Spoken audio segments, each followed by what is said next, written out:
On the chassis of the car, the front tub remains the same, that hasn't changed dramatically, but from basically here backwards it's all brand new.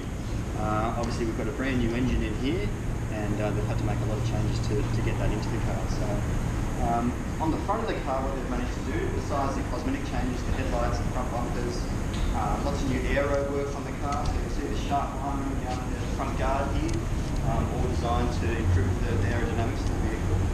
But the steering has been changed quite a lot. They've taken the steering rack out of the 911 Turbo, which gives the car a lot better turning.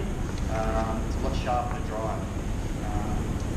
We got to drive it last week, and the car feels phenomenal. We didn't think they could make the little blue car feel any better, but they've definitely managed to do so with this car. Internally, not a lot's changed, except for the infotainment system. So we've got a brand new sat-nav system in there, the high-quality glass touchscreen. The look of the dashboard has changed a little bit. We've tried to emphasise the width of the car. Really the big news on this car though is in the back. So what we've done is we've switched from a naturally aspirated 6-cylinder, which the Boxster had, the 981 had, I should say, sorry. We had either a 2.7 litre 6-cylinder or a 3.4 litre. We've now switched to a 2 litre or a 2.5 litre 4-cylinder turbocharged engine. So the power has gone up on the car, the performance has improved, and most importantly for Porsche, the fuel economy has increased or improved dramatically as well. So that's what's really required them to move to the 4-cylinder engine.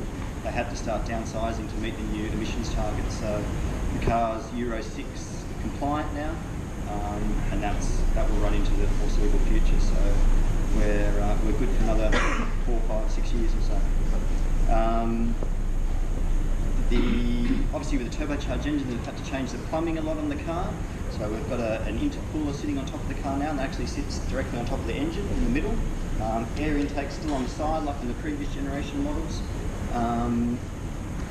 What else is there to tell you?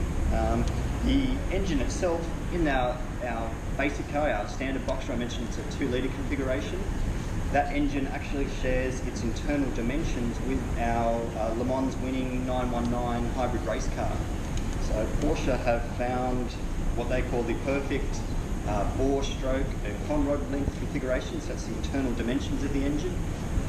And it's shared with this car, the Le Mans winning 919, and our new 911 turbo engines as well. So that gives them great performance, great fuel economy, and a very clean running engine. Although Porsche is known as a sports car company, we are very environmentally aware, so we have some of the most fuel efficient sports cars on the market.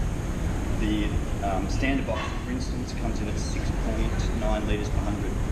So for a car that will do 0 to 100 in 4.9 seconds, it's a pretty impressive fuel economy.